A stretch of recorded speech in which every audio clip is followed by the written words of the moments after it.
जो हुकूमत में है, सरकार में है, सत्ता में है, इसके खिलाफ लोग खड़े हैं। मैंने अंदर से हुकूमत को देखा है और बाहर से भी किसी और की हुकूमत को देखा है। हमारा सिस्टम, पूरे निज़ाम हमारा पूरा बिगड़ा हुआ है। वो लोग जीत के आ जाते हैं जिनको नहीं जीतना चाहिए, और हम ये जानते हैं। समझने वाले समझ चाहते हैं, जो ना समझे वो अनाड़ी हैं। और बिगड़े हुए जजेस को थोड़ा सा साइडलाइन कैसे खूबसूरती से किया जाता है। ना उम्मीद नहीं, मैं नाकामयाब ही तो हूँ, लंबी है गम की शाम लेकिन शाम ही तो है।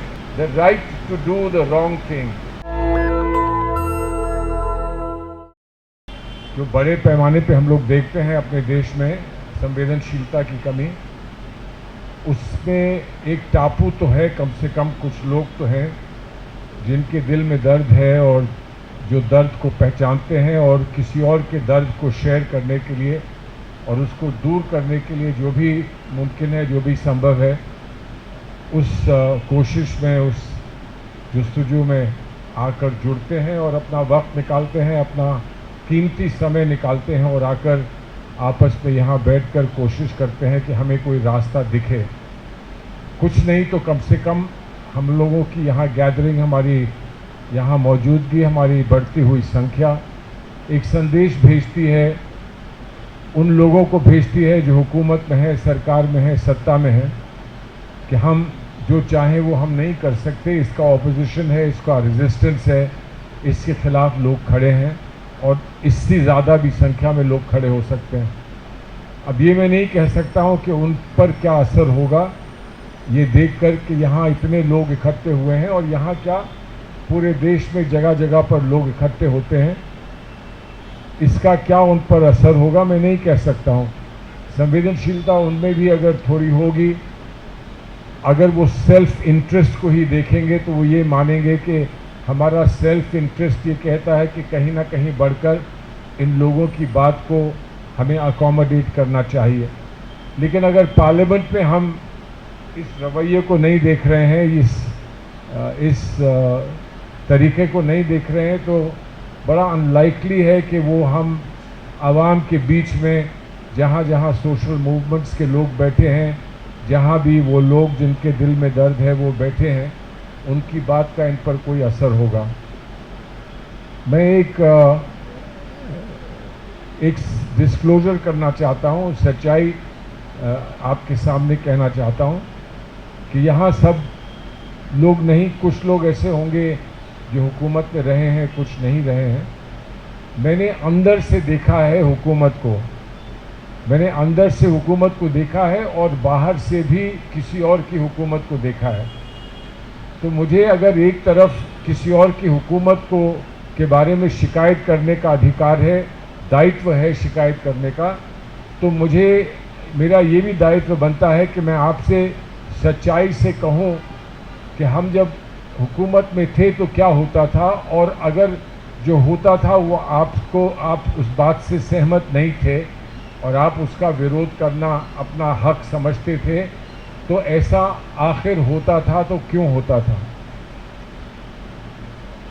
ये ना तो मियाँ कल्पा है, ना तो अपना एक कन्फेशन है, ना ही ये एक कोशिश है कि किसी तरह से इल्ज़ाम मुझ पर ना आए और मुझसे दूर रहे, मैं अपने आप को बचा लूं ताकि लोगों की नज़र में मैं कहीं से गिल्टी ना लगूं।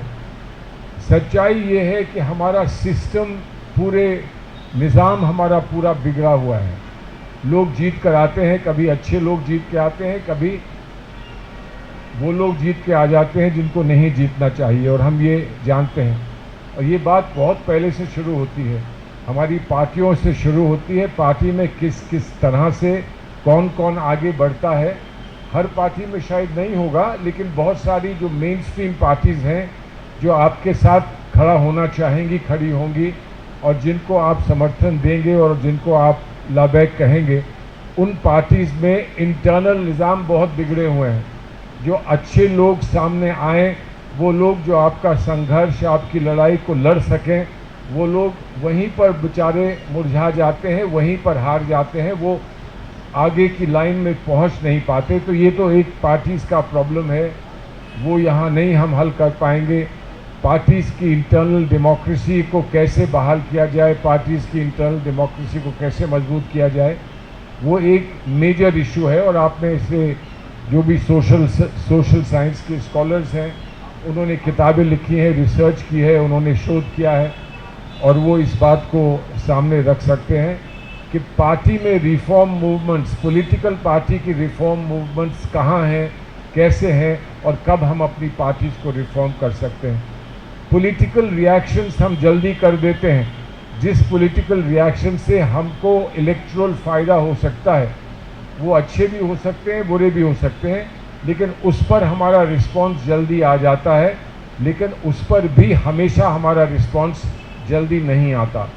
लेकिन इससे हटकर जो उसूल की बात है, प्रिंसिपल की बात है, उस पर हमारा रिस्पांस, रिएक्शन और हमारी कारगुजारी जो है वो बहुत जल्दी देखने को नहीं मिलती है। तो ये फेज़ है उनका, जो लोग सामने आते हैं लड़ाई लड़ सकते हैं और जो आपके नुमाइंदे बन सकते हैं, आपके जनप्रतिनिधि बन सकते हैं। फिर वो लोग होते हैं, उनमें से कुछ चुनकर गवर्नमेंट में आते हैं। तो गवर्नमेंट में चुन के आते हैं, उनका प्लीज़ उनकी कंडीशन समझने की कोशिश कीजिए कि वो सही करना चाहते हैं। तो 10 लोग उनको गवर्नमेंट में ये कहते हैं कि आप जो कर रहे हैं इससे गवर्नमेंट का नुकसान हो जाएगा। आज की गवर्नमेंट में भी ये प्रॉब्लम होगा, हमारी गवर्नमेंट्स में भी ये प्रॉब्लम था। लेकिन इस बात को मैं नहीं समझता हूँ कभी किसी ने आपके सामने ये कहा होगा। मैं एक शख्स को जानता हूँ जो मेरे बचपन में मतलब जब मेरी जवानी थी तो उस वक्त जिसको हम बड़ा एडमायर करते थे, जिसके साथ हम जाया करते थे मीटिंग्स में, वो सेल्फ क्रिटिसिज्म में बहुत उम्दा बात किया करते थे। उनका नाम था राजेश पायलट। मैं नहीं समझता हूँ कि राजेश पायलट की तरह का कोई पॉलिटिशियन हाल में पैदा हुआ है जो सेल्फ क्रिटिकल उतना हो सके जितना कि राजेश पायलट थे। बहरहाल हम लोग सेल्फ क्रिटिकल कैसे हों, हम जो करना चाहते हैं वो हमारे आमने सामने की ब्यूरोक्रेसी, हमारे और बहुत सारे साथी गवर्नमेंट में एक गवर्नमेंट का माहौल बनाकर कहते हैं कि इसको करना गलत होगा, हमको नुकसान हो जाएगा। हमें क्या नुकसान होगा? आपको नुकसान हो जाएगा, आप गवर्नमेंट से निकाल दिए जाएंगे, आप साइडलाइन कर दिए जाएंगे और आप कहीं नहीं रहेंगे। हम साइडलाइन कर दिए जाएं और उसके बाद हमारे लोग हमको फिर से जिताकर पार्लियामेंट में भेजें। ऐसे लोग हैं, यकीनन ऐसे लोग हैं जो जिनके साथ हादसे हुए हैं और फिर उनको फिर से जिता के लोगों ने वापस भेजा है। लेकिन जो नॉर्मल कोर्स में किसी आदमी को साइडलाइन किया जाता है, किसी शख्स को साइडलाइन किया जाता है, वो वापस नहीं आ पाते, क्योंकि इलेक्शन जीतने के लिए एक बहास चाहिए, इलेक्शन जीतने के लिए एक बहुत बड़ा स्ट्रक्चर चाहिए, एक बैकिंग चाहिए, आपको फाइनेंशियल असिस्टेंस चाहिए। मैं ये नहीं कह रहा हूँ कि ऐसा मुमकिन नहीं है कि कोई बिना पैसे के जीत नहीं सकता। लोग जीतते हैं, बिना पैसे के जीतते हैं, ज़मीन से जुड़े लोग जीतते हैं, लेकिन वो 6 महीने, 8 महीने, 10 महीने में, 2 साल में, 3 साल में नहीं जीते, पूरी ज़िंदगी संघर्ष में रहते हैं। वो भी तब भी किसी ना किसी मूवमेंट से निकल के आते हैं, वो मूवमेंट उनको सपोर्ट करता है, तब वो जीत के आते हैं। तो अगर कोई शख्स ये कहता है कि मुझे सच बोलने दीजिए, प्रीमियम कहाँ है सच बोलने पर? हमारे सिस्टम में सच बोलने पर प्रीमियम नहीं है। तो जो सच बोलने वाला है वो साइडलाइन हो जाता है, जो थोड़ा बहुत कहीं उम्मीद की किरण होती है उसको भी दबा दिया जाता है। अब ये सब है, ये सब लेकर हम फिर आए, जुडिशरी के सामने आए। जुडिशरी में भी कम और बेश यही मसाइल रहते हैं, यही प्रॉब्लम जुडिशरी के सामने रहते हैं। मैं लोअर कोर्ट में हूँ, मुझे हाई कोर्ट में जाना है, मैं हाई कोर्ट में हूँ, मुझे सुप्रीम कोर्ट में जाना है। पॉलिटिक्स ऑफ द जुडिशरी जो हम यहाँ कम कहते हैं, इंग्लैंड में डेविड पैनिक की बड़ी अच्छी किताब थी, पॉलिटिक्स ऑफ द जुडिशरी या जजेस and how they treat themselves और ईच अदर। तो वो बात होती है, हम लोग को 2 प्रॉब्लम्स होते हैं। एक कंटेम्प्ट का इशू होता है कि हम बहुत खुलकर साफ गोई से, सच्चाई से जुडिशरी की कमी का बखान ना करें और ना कहें, क्योंकि एक इशू होता है कंटेम्प्ट का। लेकिन इसके साथ हम में से वो लोग जो लॉयर्स हैं, कुछ लोग थोड़ा एक्सेप्शन कर लेते हैं, गौतम यहाँ बैठे हैं, कुछ एक्सेप्शन कर लेते हैं, लेकिन वो एक्सेप्शन इसलिए करते हैं कि उनकी जो इंटेलेक्चुअल हुनर है, कैपेसिटी है, उसमें इनकी बात जो है वो छुप जाती है। समझने वाले समझ चाहते हैं, जो ना समझे वो अनाड़ी हैं, इनकी बात समझ। लेकिन जो बेचारा इतनी खूबसूरती से अपनी बात नहीं कह सकता है, उसको सामने फ़ौरन कह दिया जाता है this is contempt, and you know what consequences are of contempt. दूसरी बात ये भी है कि हम में से जो वकालत करते हैं, पॉलिटिक्स में भी हैं, वकालत भी करते हैं, हम ये सोचते हैं कि अपनी माँ की बुराई करके हम कहाँ रहेंगे घर में। जुडिशरी हमारी माँ है, जुडिशल सिस्टम हमारी माँ है। अब जुडिशल सिस्टम की हम बुराई करें तो हम कहाँ रहेंगे, हम किसके सामने बहस करेंगे। और अक्सर मैं अपने साथियों से बोलता हूँ जो कहता है कि ये जुडिशरी जो है बेकार है, तो मैं ये कहता हूँ वकालत छोड़ दो, फिर रोज़ खड़े हो के माय लॉर्ड करते हो, रोज़ ऑर्डर लेते हो, बाहर जाके कहते हो कि जुडिशरी बेकार है। तो प्रोत्साहित अच्छे जजेस को कैसे करा जा सकता है, ये हमारे लिए एक मुस्तकिल एक स्ट्रगल की बात होती है। अच्छे जजेस को प्रोत्साहित कैसे किया जा सकता है और बिगड़े हुए जजेस को थोड़ा सा साइडलाइन कैसे खूबसूरती से किया जाता है ताकि वो कम डैमेज कर पाएँ, कम डैमेज करें। अब इन्होंने अभी कहा आपसे, गौतम ने अभी आपसे कहा कि हमारे बेंचेस सुप्रीम कोर्ट में वो हैं जिन्होंने कहा है कि यू कांट टच PMLA, आप सेक्शन 43 व्हाटएवर इट इज, आप उसको नहीं छू सकते हैं, बेल नहीं मिल सकती। कितना भी एब्सर्ड केस हो, एक दफ़ा कह दिया कि ये PMLA का केस है तो फिर आपको बेल नहीं मिल सकती, क्योंकि आपको कन्विंस ये करना पड़ता है कि आप जो कह रहे हो वो सच है। ये नहीं कि वो दूसरा जो कह रहा है वो सच नहीं है, बल्कि कि आप जो कह रहे हो वो सच है, इसलिए आपको बेल नहीं मिल सकती। और सुप्रीम कोर्ट तक मामले गए हैं और वहाँ से अक्सर तो लॉयर्स ये कहते हैं कि भाई बेस्ट ये है कि मैं नीचे चला जाता हूँ, मेरा केस वापस कर दीजिए।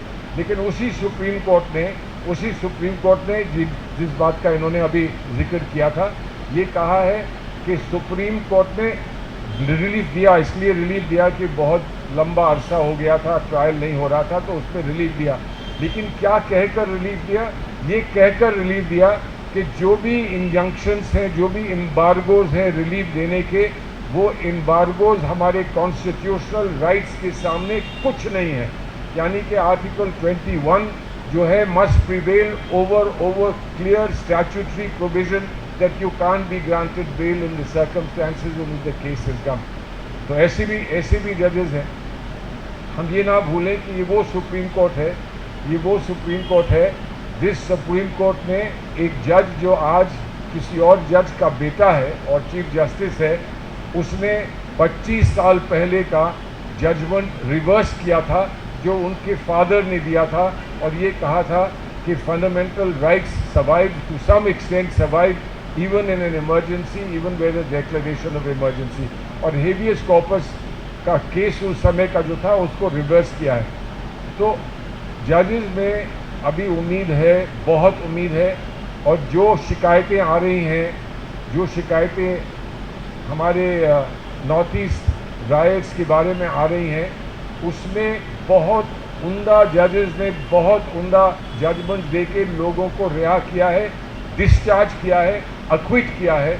ये बात भी हम ना भूलें। तो इसलिए सवाल सिर्फ इस बात का है कि हम अपने इंटायर सिस्टम में रिफॉर्म को कैसे कैसे कर सकते हैं और उसके लिए कंसिस्टेंटली और स्टेडफास्टली हम लोग कोशिश और जुस्तजू कैसे कर सकते हैं, इस पर हम गौर करें। कभी भी कोई आवाज़ उठाए तो वो अकेला ना पड़े।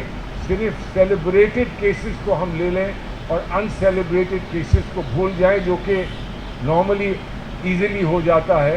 तो उसको कैसे किया जाए, कैसे हम अलर्ट रहें, कैसे हम मामले को आगे बढ़ाएं, अपने सिस्टम से ना उम्मीद ना हो। और ये हम याद रखें, ना उम्मीद नहीं, मैं नाकामयाब ही तो हूँ, लंबी है गम की शाम लेकिन शाम ही तो है। इस बात को हम याद रखें। The future will be brighter, the future must be brighter, must have greater liberty for our people. मैं अपनी तरफ से, चाहे मैं अदना सा एक सिंगल माइनॉरिटी में भी हूँ, मैं ये मानता हूँ कि हमें ये कहना है कि हमको लिबर्टी को ग्रेटर प्रेफरेंस अपनी सोसाइटी में देना है। हम पॉलिटिकल पार्टीज़ को अपने मैनिफेस्टो में ये कहना है liberty will prevail, liberty will the first things. हम इंश्योर करेंगे कि हमारे सिस्टम में हमें मेहनत ज़्यादा करनी पड़े to do enforcement of the laws of the land, but we won't do it by taking shelter behind limited liberty provisions. Liberty to the maximum is what we should give. और फिर सच्ची बात आखिर में ये भी है, बहुत सारे लोग जिनको हम लोग सज़ा देना चाहते हैं डिज़र्व दैट सज़ा। कितनी सज़ा वो डिज़र्व करते हैं वो अलग बात है, लेकिन हम ये अक्सर भूल जाते हैं, अपने सिस्टम में the right to do the wrong thing. गलती करना भी इंसानी फितरत होती है। अगर गलती की है तो एक मौका रिफॉर्म का यकीनन होना चाहिए। We should certainly work towards reform, और हर गलती को गलती ना माने, कुछ गलतियों का अधिकार भी होना चाहिए, otherwise the system can not gate justice again. Thank you very much. National Dastak की आपसे गुजारिश है कि अगर इसको बचाना चाहते हैं तो नेशनल दस्तक को सब्सक्राइब करने के लिए रेड कलर के सब्सक्राइब बटन को दबाएं, फिर बेल आइकन की घंटी दबाएं। नेशनल दस्तक को बचाने के लिए बहुत जरूरी है कि हर खबर को शेयर करें, लाइक करें, कमेंट जरूर करें।